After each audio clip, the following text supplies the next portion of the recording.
On va commencer notre cours à la mémoire de Monsieur et de Madame Caïn et on est aujourd'hui le 1er juillet et notre cours traditionnel du lundi.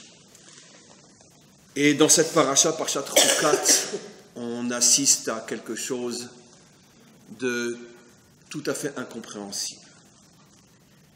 Il est décrété sur Moshe, comme nous le savons, qu'il ne rentrera pas en Israël.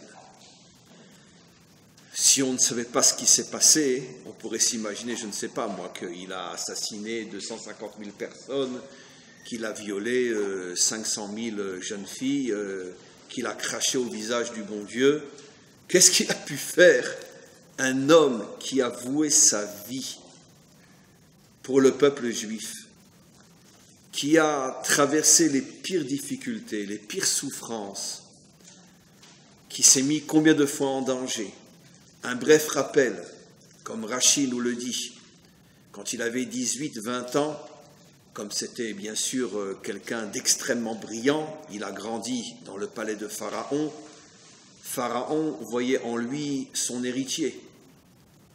Il ne voyait personne qui pouvait prendre sa place à part son petit-fils, le fils de sa fille. Et il organise, tout ça c'est dans Rachi, je détaille bien sûr un petit peu, Pharaon organise une grande fête avec tous les grands d'Égypte pour nommer officiellement Moshe futur pharaon d'Égypte. Et ce jour-là, Moshe sent qu'il est en danger spirituel parce que même si c'est Moshe, grâce à Dieu, c'est un homme, et donc si c'est un homme, il a forcément lui aussi des faiblesses. Et Moshe a très peur que s'il ne fait pas immédiatement quelque chose qui remettra en cause la possibilité qu'il soit lui-même le futur pharaon, va savoir s'il résistera à la tentation. Et ce jour-là, il sort voir ses frères. Nos maîtres posent la question, quoi, ce jour-là, il sort voir ses frères, il n'est jamais sorti dehors, il a quand même 20 ans. Oui, mais les autres jours, il passait. Mais ce jour-là, il décide de faire quelque chose qui va rendre impossible sa nomination. Il cherche qui il pourrait tuer. Il n'est pas à ce point un voyou pour tuer n'importe quel gardien qui est en train de fouetter des Juifs, parce que, évidemment, même s'il le mérite, c'est pas suffisant aux yeux de Moshe.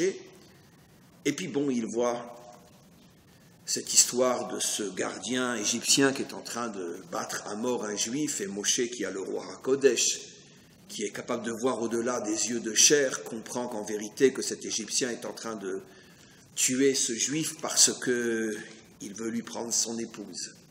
Et donc c'est une justification suffisante aux yeux de Moshe, et il le tue. Il le tue, c'est-à-dire qu'il signe son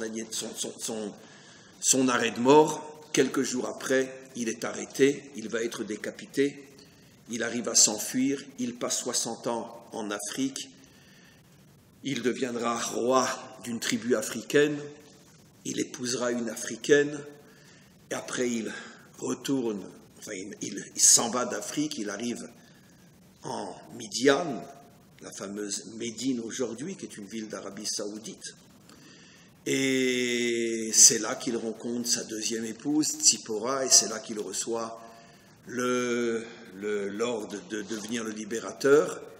Et à ce moment-là, il va devoir se mettre dans une situation où, d'après la logique, le bon sens et toutes les bonnes raisons du monde, et d'après toutes les lois de la nature, il n'a aucune chance de s'en sortir, affronter Pharaon. Et il affrontera Pharaon, il s'en sortira. Et il sort Israël d'Égypte. Et comme je l'ai dit dans le dernier cours, si je ne me trompe pas, et je le dis souvent, c'est une blague très sérieuse. La grandeur véritable de Moshe, c'est qu'il arrive à supporter notre peuple pendant 40 ans dans le désert, ce qui est un exploit inimaginable. Chez nous, les premiers ministres tiennent 4 ans au maximum. Enfin, ça fait longtemps qu'ils n'arrivent même plus à tenir 4 ans, ils tiennent 2 ans. Parce que supporter notre peuple plus de 2 ans, c'est impossible. C'est pour ça qu'Hachem nous a choisis, parce qu'il sait que s'il réussit avec nous, il réussira avec tout le monde. Et donc, 40 ans dans le désert, il arrive à supporter les Juifs. Et ça y est, on est à la frontière, ça y est, on rentre. Donc ça y est, toute sa vie, il l'a donné pour ce peuple. Toute sa vie. Il a 120 ans. Et ça a commencé à l'âge de... En fait, ça a commencé à l'âge de 3 mois, quand sa sœur l'a mis dans la corbeille pour échapper à la noyade. Toute sa vie, il a vécu loin des siens, loin de sa famille, loin de son peuple, 60 ans en Égypte, en Afrique. Il a tout sacrifié pour ce peuple. Et voilà que Myriam, sa sœur, sa grande sœur, meurt. Et comme on sait, l'eau sortait miraculeusement du rocher. Je ne rentre pas dans les détails, gardons l'histoire telle qu'elle est racontée dans la Torah. L'eau sortait pendant 40 ans miraculeusement du rocher grâce au mérite de Myriam. Myriam meurt et le rocher s'arrête de donner de l'eau. Moshe cherche le rocher, il le trouve et il demande à Hachem de refaire sortir de l'eau. Hachem lui dit, il n'y a pas de problème, tu vas te mettre devant le rocher, tu vas parler au rocher et le rocher va donner à nouveau de l'eau. Moshe, je ne rentre pas dans les détails, c'est plus nuancé que ce que je vais dire, mais ce n'est pas intéressant pour notre cours, donc prenez les choses comme je le dis. Moshe se met devant le rocher et va savoir pourquoi, je vais expliquer pourquoi, parce qu'en vérité, 40 ans auparavant, il y avait déjà eu la même histoire, et là, Hachem lui avait dit de frapper le rocher, pas de parler, de frapper le rocher. Et là, Moshe Kaniré a un bilboul, il ne se rappelle plus, il m'a dit de parler, il m'a dit de frapper. Bon, comme c'est sûr qu'une fois j'ai frappé, ça a marché, et je suis sûr d'avoir entendu au moins une fois frappe le rocher il y a 40 ans, j'étais jeune, j'avais 80 ans, et donc... Est-ce que Hachem lui dit de prendre son bâton? Oui, en plus, Hachem lui avait dit de prendre, merci, Hachem, même s'il lui avait dit de parler, lui dit de prendre son bâton. Donc, il me dit de prendre mon bâton, il y a 40 ans, il m'a dit de prendre mon bâton et il frappe le rocher, Kaniré qu'il faut le frapper. Il le frappe, et le bon Dieu, qui est si bon, d'accord, lui dit, taré mental, tu rentreras pas en Israël. Ni toi, ni ton frère, vous n'entrerez pas en Israël. Ribono shel olam. En plus, si c'était vraiment une faute inimaginable, on se serait attendu à ce que l'eau ne sorte pas du rocher. Mais l'eau est oui sortie du rocher. Donc l'eau sort du rocher. Hachem lui dit prends ton bâton. Il y a 40 ans, il lui dit frappe le rocher. Alors là, très bien, il s'est trompé. Au lieu de parler, il a frappé. Mais ça mérite une telle punition, mais vous imaginez, plus tard, dans le prochain livre, il va prier 515 prières. La valeur numérique de Vaïtranan, 515 prières qui vont rester à son niveau, je dis bien, parce qu'en vérité, elles vont oui servir, mais plus tard dans l'histoire, mais à son niveau, 515 prières, et Hachem lui dit, Rav, ferme-la, tais-toi. D'accord, Rav, Lecha, ça veut dire ferme-la. Quand on dit à quelqu'un c'est un Rav, c'est une insulte, c'est comme on lui disait, ferme-la. C'est pour ça que je ne supporte pas, ni quand on me dit Rav, et alors quand on me dit Rabbin, alors là c'est... Parce que Rav Lecha, ça veut dire ferme-la. C'est un verset explicite. Donc quand vous dites à quelqu'un c'est un grand Rav, ça veut dire il ferait mieux de la fermer. En plus, s'il est âgé, c'est un Rav âgé. Voilà. Alors, vous imaginez un Rav âgé à qui vous dites ferme-la. Donc on devrait s'appeler comme on est, Chaim, Shimon. Il faudrait arrêter avec tous ces qualificatifs qui n'ont aucun sens. Mais enfin bref, quoi qu'il en soit, qu'est-ce qui s'est passé? Qu'est-ce qui s'est passé? De là, mes amis, vous avez la preuve, là, c'est mon métier, je sais enseigner, donc je sais vous tenir en haleine. C'est comme le cinéma, finalement. Mais de là, vous comprenez, c'est pour ça que je vais doucement et je fais exprès de faire du cinéma, bien que ce n'est pas du cinéma, c'est vrai. Mais de là, vous comprenez à quel point, c'est un exemple parmi des milliers, croyez-moi, à quel point ceux qui n'ont pas les clés pour comprendre la Torah, c'est impossible qu'ils la comprennent. Vous pensez qu'il y a des millions de personnes depuis 4000 ans que la Torah a été donnée, qui prennent cette histoire kepshuto, comme elle est écrite. Mais comment un homme qui a ne serait-ce qu'un centième de cerveau dans la tête peut croire que cette histoire, il faut la comprendre comme elle est écrite? C'est impossible. Sinon, excusez-moi, on ne demande de ne pas entendre, sinon on n'en veut pas du bon Dieu. Un bon Dieu comme ça, on n'en veut pas, c'est pas possible. Qu'est-ce qu'il a fait le pauvre? 120 ans, il te donne de sa vie, et parce qu'il a frappé au lieu de parler, alors que toi, il y a 40 ans, tu lui as dit de frapper, Ça veut dire quoi? Ça mérite une telle punition? Qu'est-ce qui s'est passé? Encore une fois, de là, vous avez la preuve, mes amis, que si nous n'avons pas les maîtres d'Israël pour nous ouvrir les murailles fermées de la Torah écrite, il est absolument impossible de la comprendre. Et si malheureusement on la comprend telle qu'elle est écrite, alors c'est encore pire que de ne pas la comprendre. Parce que comment tu peux imaginer que le texte n'est pas codé complètement, les carottes sont cuites? Vous imaginez, comme j'expliquais il n'y a pas longtemps, un général des services secrets allemands qui entend les carottes sont cuites. Alors son supérieur lui dit, alors qu'est-ce que tu as entendu? Pas de problème, les carottes sont cuites. D'accord. Oui, mais quelques heures après, c'est le débarquement. Ça s'appelle les carottes sont cuites. La Torah, c'est les carottes sont cuites. Il n'y a aucun verset, aucun mot, aucune lettre, aucun espace entre les lettres que l'on a le droit de prendre comme il est écrit. C'est que des codes. Et si tu n'as pas le décodage, eh ben, tu vas subir le débarquement. Ça veut dire que le mensonge va t'envahir et tu vas croire que tu comprends la Torah et tu ne comprends rien. Qu'est-ce qui s'est passé? Qu'est-ce qui s'est passé? Alors, Baruch Hashem, on a les maîtres d'Israël qui nous expliquent à quoi cette métaphore fait allusion et quel est le décodage. Il nous explique la chose suivante. Pourquoi, il y a 40 ans, il fallait frapper le rocher, et pourquoi 40 ans après, il faut parler au rocher? L'explication est la suivante. Quand je dis l'explication, c'est-à-dire notre explication, bien évidemment. Ne croyez pas qu'on explique tout ce qui est dit à ce sujet-là. Dites-moi, mes amis, je vais vous donner un exemple très simple. Est-ce qu'il est dit dans la Torah que quelqu'un qui est Mechalel Shabbat, qui profane Shabbat devant 2 témoins, qui le préviennent que c'est interdit, et il dit « je le sais, mais je le fais quand même ». On a un exemple dans la Torah, le Mekoshesh. Il y a quelques parachiotes, la paracha des explorateurs, à la fin de la paracha. Et donc, il profane Shabbat devant témoins, parce que si il n'y a pas de témoins dans n'importe quel tribunal du monde, on ne peut rien faire, même dans un tribunal laïque, aujourd'hui, dans le monde. Donc, évidemment qu'il y a des témoins, d'accord? Et son action est rapportée devant le tribunal. Est-ce qu'il est passible de mort? Oui. La Torah est dure quand même. Hein? La Torah est très dure. Vous imaginez quelqu'un, il veut rentrer dans sa chambre parce qu'il cherche quelque chose et il fait noir et il veut appuyer sur l'interrupteur pour voir clair. D'accord? Et il y a 2 hommes qui sont avec lui. Il dit, hey, tu n'as pas le droit, c'est Shabbat. Tu sais que c'est très très grave, c'est très interdit. Il dit, je sais, mais je m'en fous. Attends, mais si tu fais ça, nous on t'amène au tribunal, hein. Je m'en fous, royalement. D'accord? Il ne prend pas ça au sérieux. Il appuie sur l'interrupteur. Il l'amène au tribunal. D'après la Torah, il est passible de mort. D'accord? Ah non, il faut 3 témoins. Non, 2. Non, 2. Ouais, on se croirait, franchement, on se croirait en Iran, en Arabie Saoudite. Hein. D'accord. Et quelle va être sa mort? Skila. C'est quoi skila? C'est pas bouskila.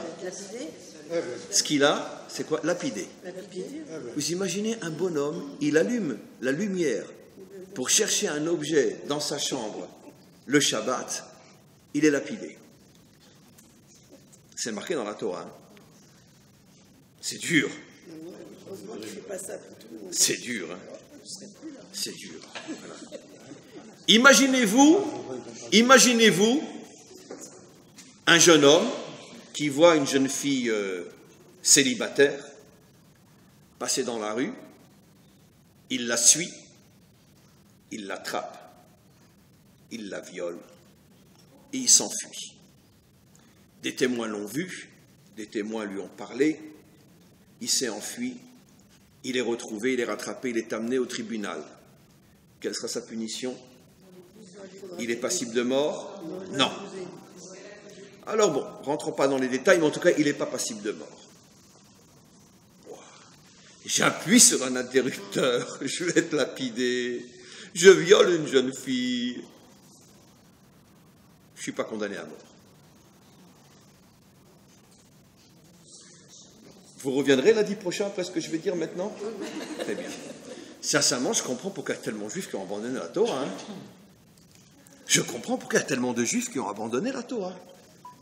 Parce que je veux dire, c'est complètement fou cette affaire-là. Tu appuies sur un interrupteur, tu es lapidé, tu violes une jeune fille, tu n'es pas condamné à mort.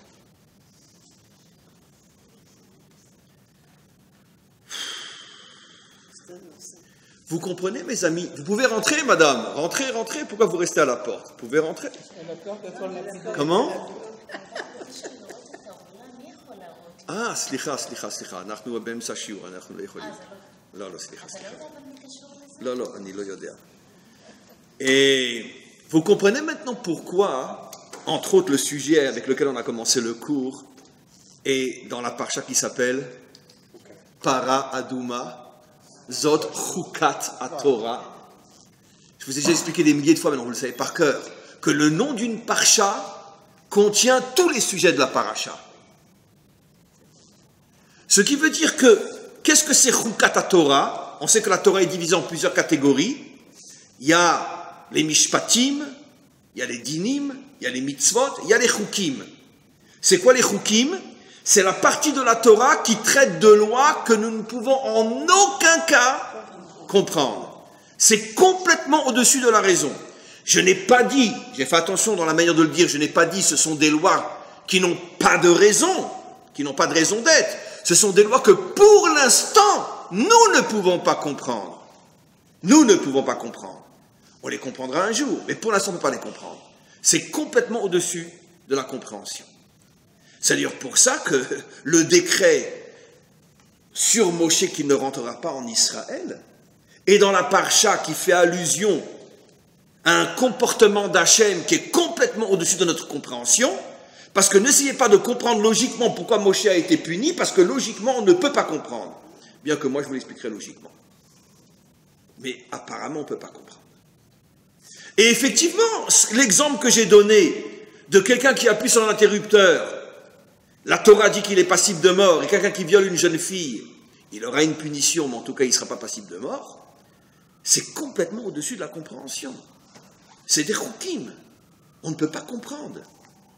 Surtout aujourd'hui, en 2019, avec notre sensibilité occidentale, etc., je veux dire,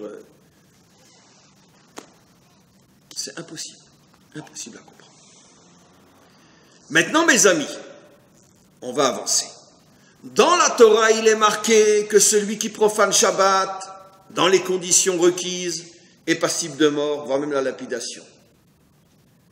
Sur le terrain, concrètement, dans la vie de tous les jours, est-ce qu'on lapidait quelqu'un qui profanait Shabbat?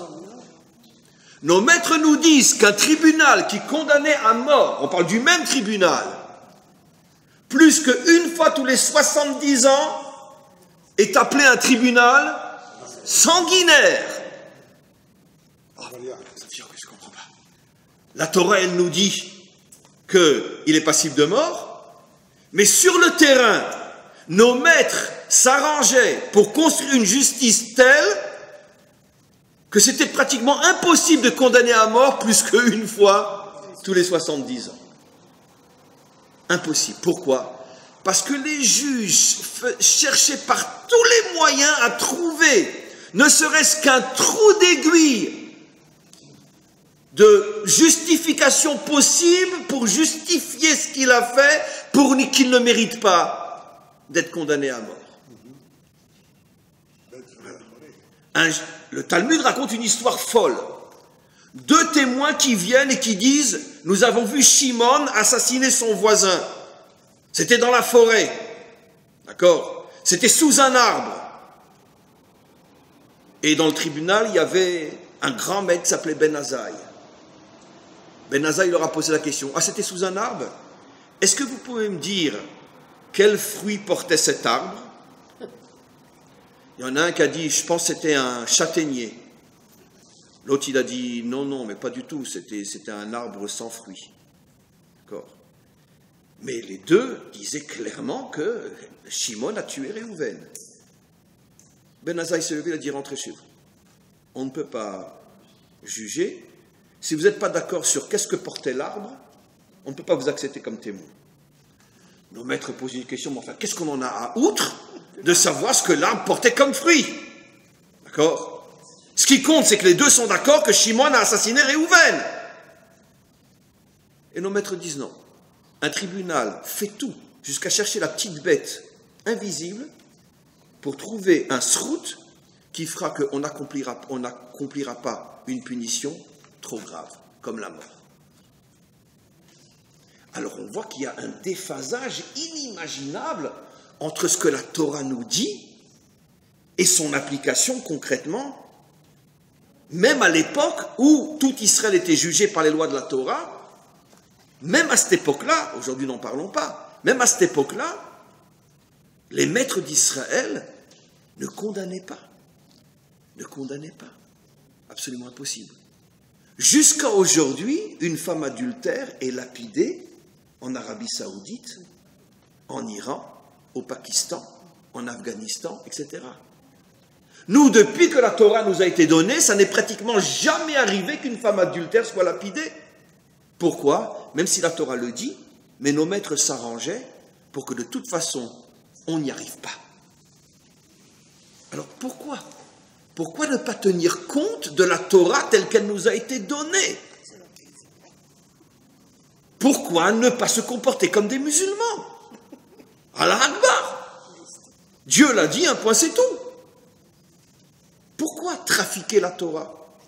Parce que c'est du trafic, ça. Ce que dit Ben Azaï, qu'est-ce que l'arbre portait comme fruit? Excuse-moi, tu es en train de trafiquer le bon Dieu, là, hein, excuse-moi. Parce que le bon Dieu, ce qui l'intéresse, c'est si Shimon a tué Réhouven, oui ou non. Qu'est-ce qu'il en a à outre, le bon Dieu, de savoir si c'était un châtaignier ou un pommier? Franchement. Alors pourquoi tu trafiques la Torah? C'est notre histoire dans cette paracha. Et comprenez bien le sod absolument incroyable. Quand on est sorti d'Égypte, dans un premier temps, Moshe a frappé le rocher pour faire sortir de l'eau. Dites-moi, l'eau, ça vous fait penser à quoi? L'eau, c'est un code qui fait allusion à quoi? À la Torah. Nos maîtres nous disent des milliards de fois dans toute la Torah, En Maïm et la Torah. Pourquoi la Torah est comparée à l'eau? Parce que l'eau, c'est la vie. 90% du corps, c'est de l'eau. Tout ce qu'on mange vient de l'eau. Sans eau, c'est le désert, on meurt. Donc l'eau, c'est la vie. C'est pour ça que dans toute la Torah, l'eau s'appelle Maïm Chaïm.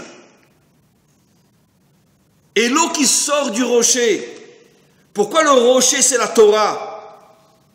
Parce que c'est vrai que dans sa forme, on pourrait dire extérieure, la Torah, elle est dure. J'appuie sur un interrupteur, je mérite la mort. Donc ça veut dire quoi? Qu'est-ce que j'ai fait de mal? D'accord. Donc la Torah est comparée à un rocher, parce que la Torah, dans sa forme telle qu'elle se présente, est dure.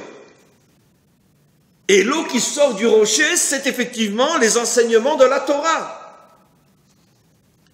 40 ans au préalable, Moshe a frappé le rocher pour faire sortir l'eau. Frapper, ça fait allusion à la punition. Parce que Moshe, à ce moment-là, nous a présenté la Torah telle qu'elle est, dans sa forme originelle, pardon.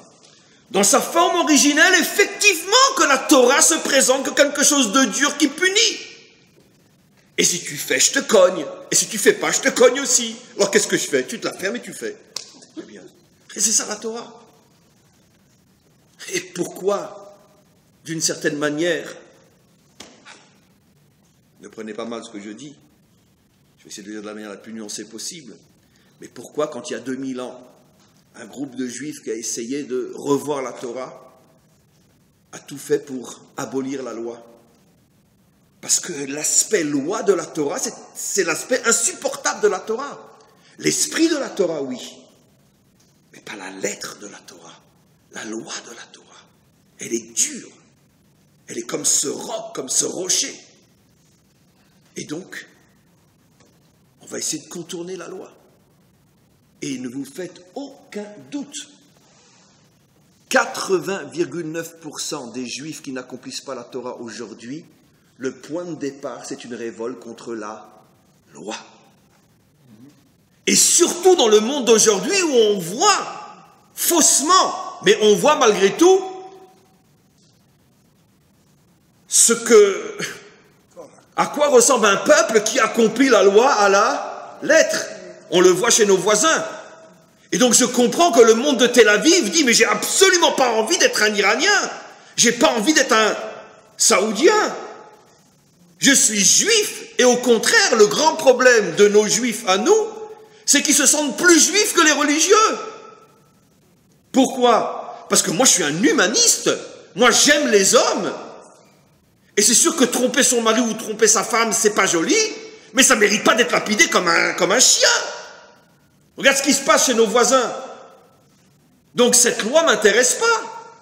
Je suis un juif du cœur. C'est-à-dire j'ai pris l'esprit de la Torah, mais pas la lettre. C'est sur quoi est fondé le monde laïque aujourd'hui. Et d'une certaine manière, le monde laïque partout dans le monde.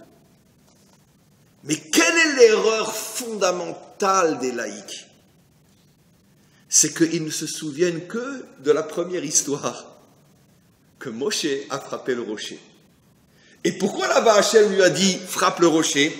Parce que je veux que malgré tout mon peuple sache que dans son naissance, effectivement, la Torah c'est pas seulement de gentilles et agréables idées, la Torah se présente aussi comme quelque chose de dur. Parce qu'il n'y a pas de raison que les hommes aient des lois et que le maître du monde n'en ait pas. Il n'y a pas de raison que quand je roule en voiture, on m'oblige à rouler à droite et pas à gauche. Il n'y a pas de raison qu'on me dise tu t'arrêtes au rouge et tu continues au vert. Et pourquoi le bon Dieu n'aurait pas le droit de me dire ça tu manges, ça tu ne manges pas. Ça tu fais, ça tu ne fais pas. Pourquoi les hommes ont le droit d'imposer des lois et le maître du monde n'aurait pas le droit d'imposer des lois? Donc, au tout début de notre existence, quand nous sommes sortis d'Égypte, le maître du monde a tenu à nous faire comprendre que dans son essence, la Torah est oui, rigoureuse. On ne peut pas séparer la loi de l'esprit de la Torah. Oui. Mais 40 ans plus tard, n'oublions pas qu'entre-temps, dans notre paracha, toute la génération qui est sortie d'Égypte est déjà morte. Quand Moshe devait parler au rocher, il est face à la génération qui, elle, normalement avec lui, devait rentrer en Israël. Donc devenir une nation qui s'installe sur sa terre. Et là, Hachem dit à Moshe quelque chose qui me fait monter les larmes aux yeux, tellement c'est puissant quand on arrive à décoder les carottes sont cuites. Hachem dit à Moshe, maintenant que ma Torah va devenir la Torah d'une nation sur sa terre, je ne veux plus que tu présentes la Torah comme quelque chose de violent. Je veux que tu présentes la Torah comme quelque chose sur lequel on peut discuter, on peut poser des questions, on essaye de comprendre et on essaye de convaincre. On ne frappe plus, on essaye de convaincre. Parle au rocher et voici il est capable de te donner tes eaux. Ça veut dire que dans son essence, telle qu'elle est en haut, la Torah est dure. Mais dans sa réalisation telle qu'elle doit rentrer dans un peuple, c'est le dialogue. On parle, on discute. Et Moshe, comme il est plus, j'oserais dire, un homme de Torah qu'un dirigeant d'un peuple sur sa terre, il est plus un chacham qu'un premier ministre, eh bien, il est resté chacham, d'accord? Il est resté, j'oserais presque dire, charidi. Et dans le monde charidi, d'accord, on voit une jeune fille dehors en short avec le dos nu, d'accord? C'est une zona. Non. Je me rappelle, il y a presque plus de 20 ans, quand, comme tout le monde, on arrive en Israël et je rentrais dans une administration, c'était l'été. Et c'est la première fois que ça m'est arrivé, ça a commencé à changer toute ma vision de ce peuple ici. Je vois une jeune fille rentrer dans l'administration, d'accord? On devait chercher à la loupe ses habits. Et elle s'arrête devant la porte, et là vous l'avez déjà vu des milliers de fois, elle met la main sur la mezouza, elle l'embrasse, et elle continue. De ma bouche à Hachem, je me suis mis à pleurer comme une fontaine. Je dis, mais c'est pas possible. Habillée comme elle est, elle embrasse une mezouza. Et elle a même vu qu'il y avait une mezouza. Elle a le réflexe de penser qu'il y a une mezouza.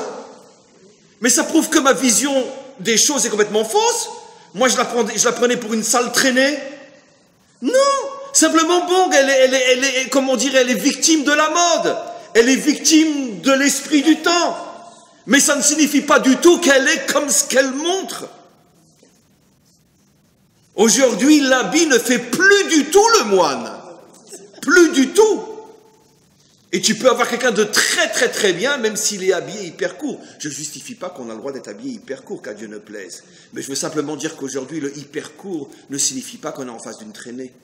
Pas du tout. La preuve, on passe la mezouza. Et toute ma vision a commencé à changer à ce moment-là. Et aujourd'hui, elle est... N'en parlons pas. Qu'est-ce que je veux dire par là? Pourquoi la punition de Moshe, c'est tu ne peux pas rentrer en Israël? Je ne peux pas te laisser diriger mon peuple. Parce que je veux à la tête de mon peuple des gens qui soient capables de parler de la Torah, de convaincre par leurs enseignements qu'il faut respecter la Torah. Mais pas de venir par la force en montrant un bâton. Si tu ne respectes pas la Torah, je te le casse sur la tête. Non. Parlons, dialoguant. Dans un autre domaine que je rapporte souvent, parce que c'est toujours le microcosme de tout ce qu'on peut expliquer sur la Torah. D'accord? Dans un couple. Comment qu'on construit un couple? En parlant. Pas en menaçant. Pas en criant. Pas en insultant. Elle fait quelque chose qui te dérange, tu fais quelque chose qui la dérange. Parle. Dialogue. Explique. Essaye de convaincre. Pourquoi tout de suite tu juges et tu dis, ah bah si elle est comme ça, s'il est comme ça, bah alors c'est fini. Parle. Non. Dites-moi dans la Torah, quel est le premier couple qui a commencé à se parler? Abraham et Sarah. Vous remarquerez que depuis Adam et Ève qui ne se sont jamais parlé, comme par hasard, le couple fondateur d'Israël, c'est le premier couple qui se parle. Pour nous faire comprendre quoi? Que s'il n'y a pas de dialogue, il n'y a pas de vie, il n'y a pas d'humain, il n'y a rien. Si c'est vrai au niveau d'un couple, à plus forte raison au niveau d'une nation. Nous voulons que la Torah se répande partout dans notre peuple. Alors, essayons de convaincre notre peuple. Maintenant, je vais vous dire des choses très, très, très choquantes. D'accord? Est-ce que c'est normal que les bus ne fonctionnent pas le Shabbat? Bah, dites-moi la vérité, vous allez tous dire oui, bien sûr. D'accord? C'est une abomination. C'est une abomination que les bus ne fonctionnent pas le Shabbat. Ah oui, bah c'est bien. Vous revenez le cours prochain, lundi? Promis, vous revenez quand même? Non, vous ne revenez pas? Très bien. Ok. Très bien. Vous savez pourquoi c'est une abomination? Parce que ça a été imposé par la force, par le pouvoir politique. Des partis religieux qui, pour pouvoir donner d'autres choses, ont négocié, on a dit, vous nous donnez les autobus le Shabbat, et on vous donnera qu'on se met avec la droite ou avec la gauche, peu importe. C'est de l'utilisation d'un bâton contre un peuple à qui on n'a rien expliqué. D'accord? Parce qu'il y a des centaines de milliers de juifs le Shabbat qui voudraient prendre le bus et qui ne peuvent pas le prendre parce qu'il y a eu un accord politique, donc un accord forcé entre les milieux religieux et le gouvernement. On vous donne, vous nous donnez. Eh bien, c'est ça, frapper le rocher. Au lieu de sortir et d'expliquer à tout Israël pourquoi c'est important qu'il n'y ait pas de bus Shabbat, non, on prend des raccourcis, on utilise la force politique et on impose à la majorité des juifs israéliens ou d'acheter une voiture ou de rester chez eux le Shabbat. C'est ça la faute de Moshe. Hachem a dit à Moshe, toi tu ne peux pas être le leader de mon peuple. Impossible, reste dans le désert. Tu ne peux pas. À mon peuple, je veux qu'on lui parle, pas qu'on lui impose les choses. J'ai dit que les bus doivent fonctionner le Shabbat, chas v'shalom. J'ai dit que la manière dont on les empêche de fonctionner, est fausse. On ne parle pas, on n'explique pas. Très bien. Là, je vais dire quelque chose qui va vraiment, alors là, vous choquer. J'espère que je vais prendre des photos parce que je ne sais pas, c'est peut-être la dernière fois que je vous vois. Shinton, ça va? Très bien. Dites-moi, est-ce que c'est normal qu'on soit dans la Judée-Samarie? Oui. Mais évidemment, c'est à nous. Oui. Le problème, c'est que bien sûr que oui. Je rajouterais même, c'est dommage qu'on n'est pas aussi du côté est du Jourdain. Bientôt, Bezrat Hashem. Mais la manière dont on y est une abomination. Vous savez pourquoi? Parce qu'on utilise la force politique. Et je vais vous donner un exemple très simple, mes amis. Dites-moi, quand il y a eu le retrait, ou plutôt, comment on dirait en français, le guirouche? Non. L'expulsion, merci. D'accord? Des Juifs, des Israéliens du Gush Katif. Vous avez vu le peuple réagir? D'abord, c'est la droite qui les a mis dehors. Et le dirigeant le plus droitier de tous les droitiers de la droite, Sharon. Vous avez vu des manifestations dans la rue? Oui, très bien, quelques-unes. Allez, bon, d'accord, à la loupe, très bien. D'accord, des minuscules petites, genre on fait quelque chose, et de toute façon toutes orchestrées par les gens du Gush Katif eux-mêmes, qui envoyaient des gens à eux bloquer les routes. Il suffisait de les voir pour voir que c'est des gens du Gush Katif. Ce n'était pas des Israéliens de Tel Aviv, ni de Jérusalem. Ce n'était pas la communauté française de Baka. Il n'y a aucun risque. Très bien. Et donc, vous avez vu que le peuple a réagi, le peuple s'est soulevé, etc. Très bien. Maintenant, je vais vous dire quelque chose d'extraordinaire. De ma bouche à Hachem, je n'en rajoute pas un mot. Moi, après le Guirouche, j'y étais comme des milliers d'autres le Shabbat avant le Guirouche était un dimanche et j'ai passé le Shabbat juste avant, là-bas. Et on est parti après le Motzei Shabbat. Combien de rabbinim, entre autres le Rav de Nevet Kalim, je ne citerai pas son nom, peu importe, combien de rabbinim ont dit, quand ils ont vu que finalement tout le peuple les a abandonnés, vous savez ce qu'ils ont dit, et moi je l'ai entendu de leur bouche, vous savez pourquoi finalement on s'est fait avoir? Moi, j'étais le Shabbat avant le Guirouche à Nevet Kalim, dans le plus gros yeshuv de Gush Katif. Et le Rav de Nevet Kalim, d'accord, qui après a failli se tirer une balle dans la tête pour ce qu'il avait dit, tellement il n'y croyait pas. Il est devant nous, on est des milliers venus de tout Israël, en plus de ceux qui sont sur place, à l'entendre. Et il dit, ça devait commencer le lendemain, le Guirouche. Et il dit, mes amis, ne vous inquiétez pas. C'est impossible qu'il nous expulse. D'accord? Notre peuple ne laissera pas faire. Ne vous inquiétez pas. Et le lendemain, en quelques heures, ils étaient tous dehors. Le même Rav a dit après, quelques semaines après, et j'y étais et je l'ai entendu, a dit, vous savez quelle était notre erreur?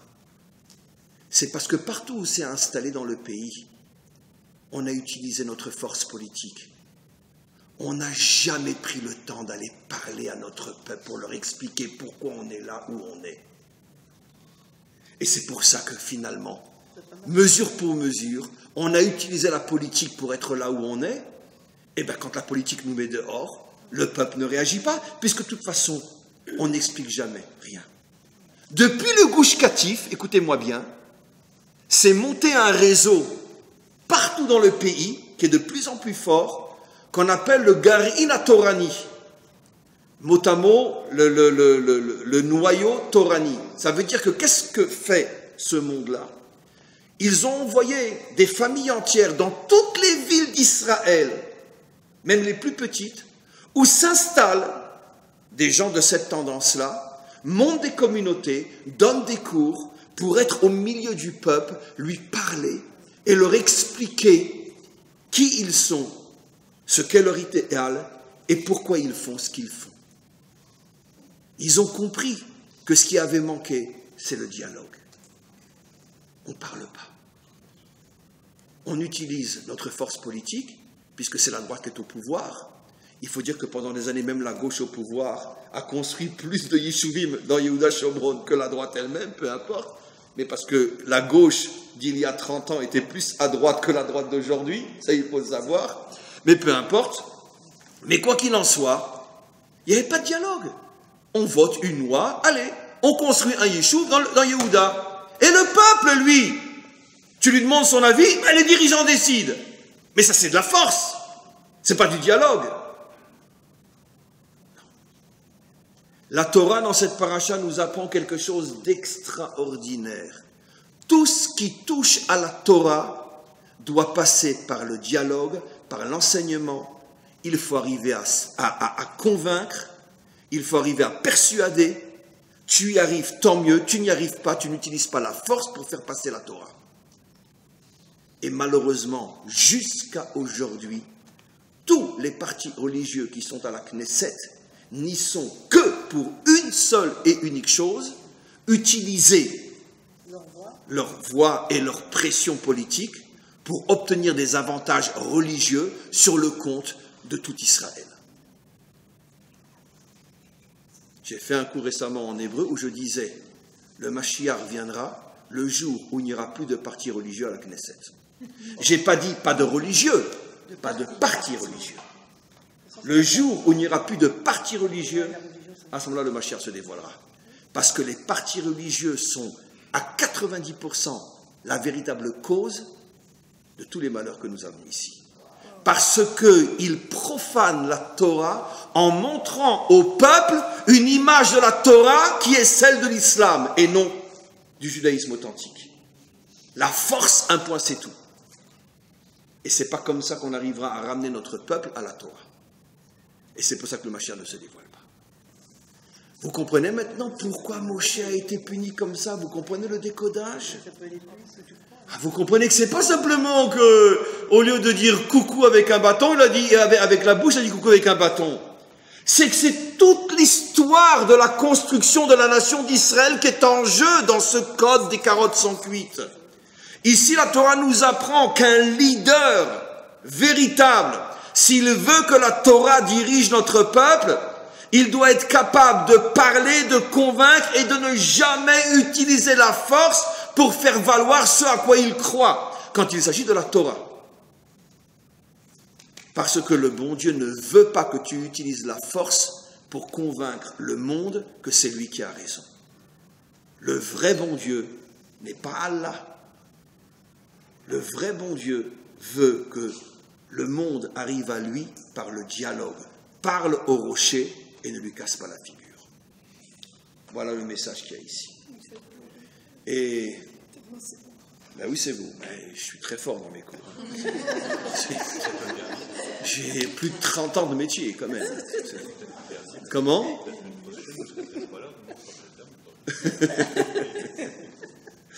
Non, ce cours en français, j'ai pas trop de risques. Mais je l'ai fait en hébreu. Et alors là, ce cours en hébreu, il me met beaucoup, beaucoup en danger. En français, bon, ça reste entre nous. Je veux dire, les leaders israéliens à la Knesset ne vont pas entendre le cours en français. Mais par contre, je l'ai fait en hébreu. Alors là, je risque ma peau. Mais de toute façon, ça fait longtemps que j'ai déjà plus de place et j'ai des balles partout. Donc, c'est pas grave. Mais quoi qu'il en soit, on comprend donc ce qu'est la faute de Moshe.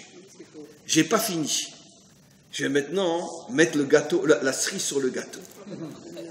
Vous remarquerez donc que Moshe est puni, mais par contre, ce qu'on ne comprend pas bien, c'est que Aaron aussi est puni à ce moment-là. Et là, tous nos maîtres s'étonnent, ils disent, mais attends, mais Aaron, il n'était pas dans le coup. Il n'y a que Moshe. Alors, il y en a qui disent, mais ils sont très vite contredits. Oui, mais parce qu'il aurait peut-être pu empêcher son frère. Depuis quand Aaron va empêcher son frère de... C'est pas aaronique comme comportement. Donc, qu'est-ce qui s'est passé? Continuons un petit peu la paracha. On voit que, bien que Moshe a entendu qu'il ne rentrerait pas en Israël, là encore une fois une preuve de la grandeur inimaginable de Moshe, il continue à se soucier de l'entrée d'Israël sur sa terre, tout en sachant que lui ne rentrera pas. C'est-à-dire que Moshe, c'est pour ça que c'est terrible la punition. quand on comprend que Moshe, c'est quelqu'un que l'ego, il ne sait pas ce que c'est. C'est pour ça que la Torah, c'est le plus humble des hommes. Un homme qui a donné 120 ans de sa vie, qui arrive à la frontière de l'ultime réalisation de son rêve, et qu'on lui dit tu rentres pas, et qui continue à s'occuper de son peuple comme s'il lui allait rentrer, c'est vraiment incroyable. Vous comprenez ce que c'est Moshe. Mais bon. Et il envoie des messagers au roi de Édom, c'est notre paracha. Pourquoi? Parce que Édom, c'est quelle région aujourd'hui? Eh bien, c'est tout le sud du Jourdain, la région d'Élat. C'était ça, Édom. Élat, tout ça, c'est Édom. C'est pour ça que la mer, on l'appelle la mer Rouge. Parce que là-bas vivait Édom, le peuple rouge. Ce n'était pas des Indiens, mais c'était un peuple rouge. Mais on va tous à Élat et on s'aperçoit tous que les montagnes sont rouges. Et c'est pour ça que cette terre s'appelle Eretz Édom. Bien sûr, il y a un sens très profond à cela, qui dépasse le cadre uniquement géographique. Mais en tout cas, c'est pour ça que c'est la mer Rouge, etc. Donc toute cette région, c'est Édom. Et les Juifs se trouvaient là-bas. Alors, s'ils doivent contourner Édom, ça rallonge l'entrée de plusieurs semaines, de plusieurs mois. Par contre, s'ils traversent Édom, eh ben, en quelques jours, on est de l'autre côté et on se retrouve en Israël. On va faire un petit saut dans les hôtels d'Élat, on se baigne et après on continue. Très bien. Donc, finalement, le premier qui a pensé à construire Élat, c'était Moshe Rabbeinu. Très bien. Et là, vous avez une preuve. Il voulait rentrer par là-bas. Très bien. Et le roi d'Édom, comme on le sait, lui dit, hors de question, si tu oses réitérer ta demande, je sors à ta rencontre avec mon glaive. Moshe n'a pas envie de se battre avec Édom, il y a des raisons aussi à cela, pas parce qu'il a peur, pas du tout, mais parce que ce n'est pas le moment. Et donc, il contourne. Tout de suite après cette histoire de cet essai de traverser par Édom, la Torah nous dit que Aaron meurt. Et Rachid dit, c'est lié au fait qu'ils ont voulu traverser Édom. Mais Rachid n'explique rien de plus. Vous savez que Rachid est encore plus codé que la Torah écrite. Ça veut dire, chaque fois qu'il dit un mot, il en cache 150 000. Donc Rachid nous dit, pourquoi Aaron est mort? Parce qu'ils ont osé vouloir passer par Édom. Et paf, Aaron meurt. Qu'est-ce qui se cache derrière tous ces secrets incroyables? Pourquoi Moshe veut-il passer par la terre de Édom? Alors évidemment, j'ai expliqué d'après le pshat, d'après le sens littéral. Mais vous savez tous aujourd'hui que le sens littéral de la Torah, c'est même pas l'ombre de la chaussette de la Torah. Et encore une chaussette qu'on met depuis une semaine, elles ne sont pas bonnes. C'est-à-dire que si on s'arrête au pshat, c'est une honte pour la Torah. Une honte pour la Torah. Qu'est-ce qui se cache derrière? Nos maîtres expliquent. Pourquoi Moshe voulait rentrer par la terre de Édom? Je vais expliquer à deux niveaux. Parce que Moshe, comme on le sait, c'est marqué plusieurs fois dans la Torah, a vu Adacharit Hayamim. C'était le plus grand prophète de tous les temps, d'après notre tradition. Donc il a vu jusqu'à la fin des temps. Et il a vu que le dernier exil, le plus long de tous et le plus dur de tous, serait l'exil de Édom. Et selon le principe de Sof Maaseh B'Machashavatrila, ce qui se passera en fin de compte, et déjà dans la pensée au début, quelle était l'intention secrète de Moshe? Il s'est dit, je vais passer par Édom, et en passant par Édom, on va manger.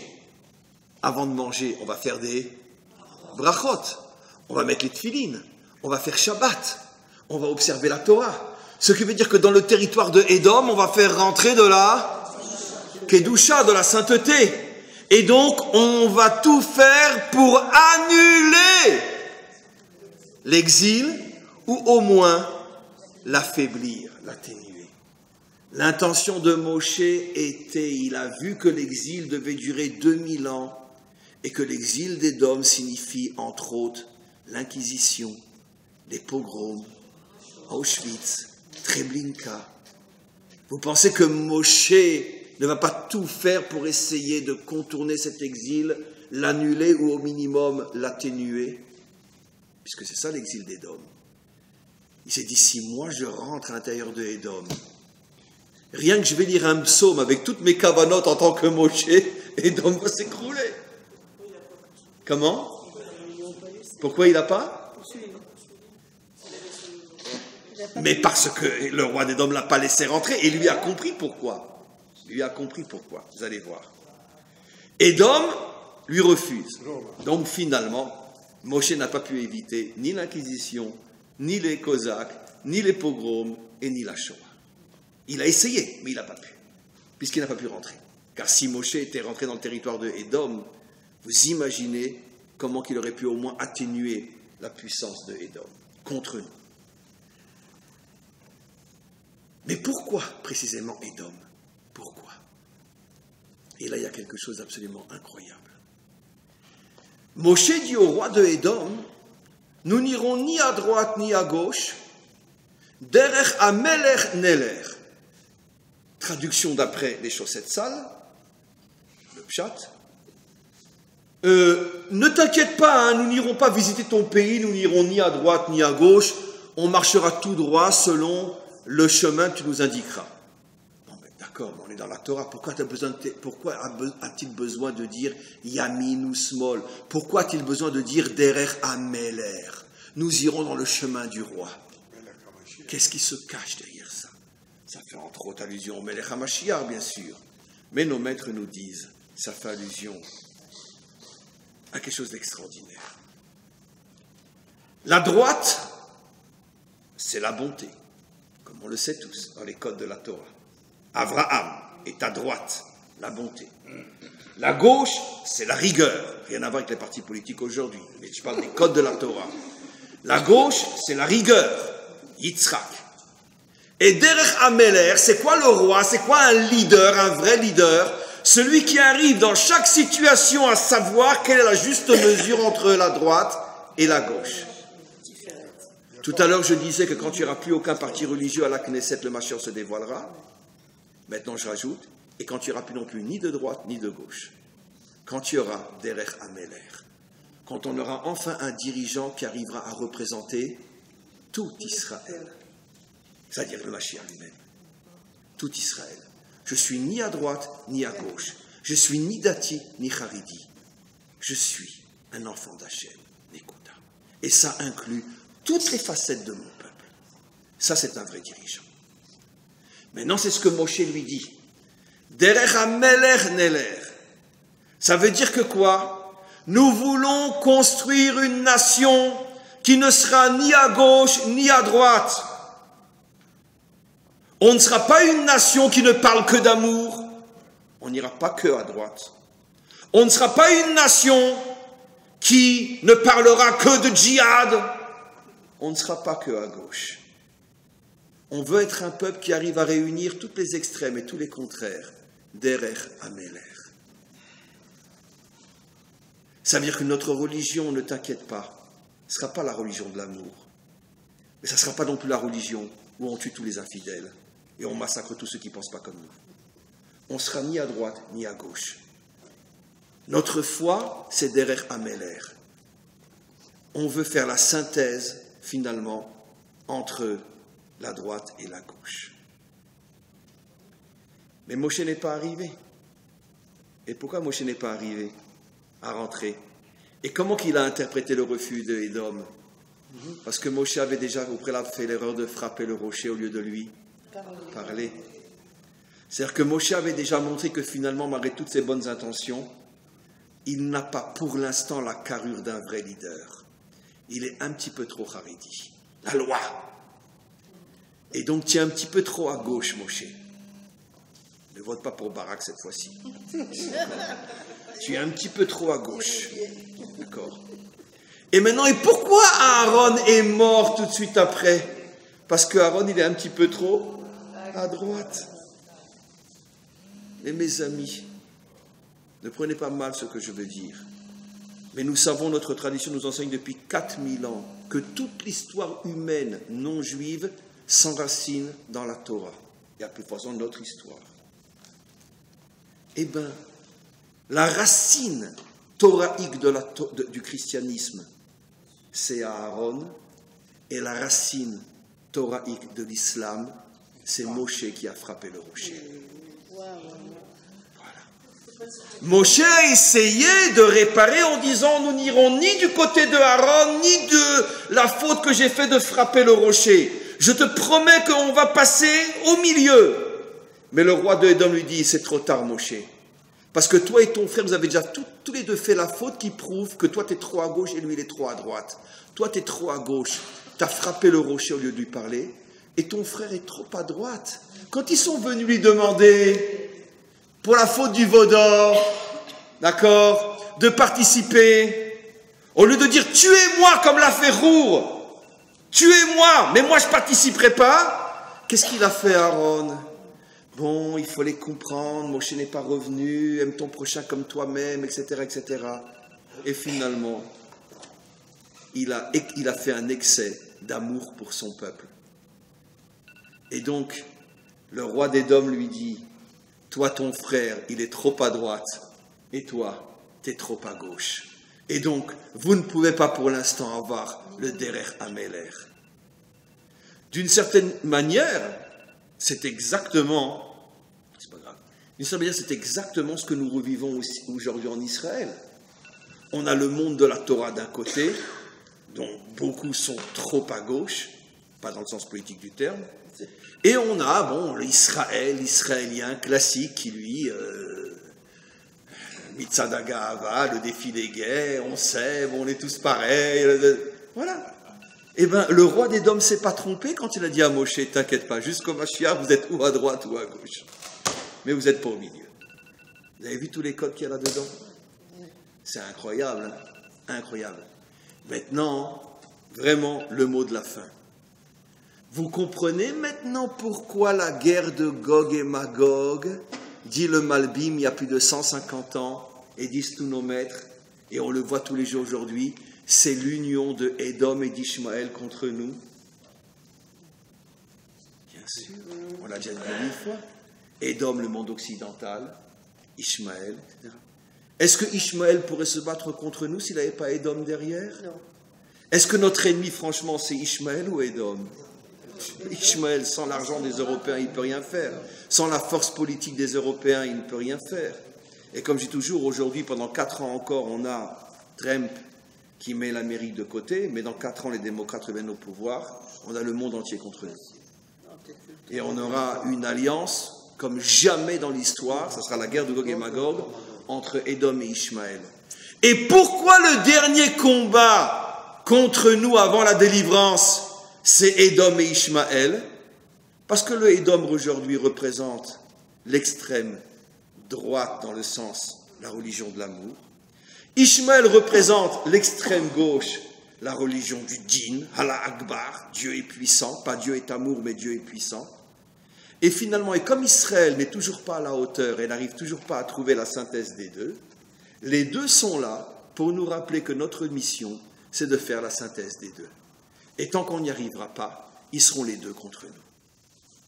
Et donc c'est la raison pour laquelle, mes amis, notre victoire contre Édom sera bien plus qu'une victoire physique. Ça sera enfin la réalisation de la mission pour laquelle notre peuple a été créé il y a 4000 ans, apporter au monde le modèle de la synthèse entre la droite et la gauche.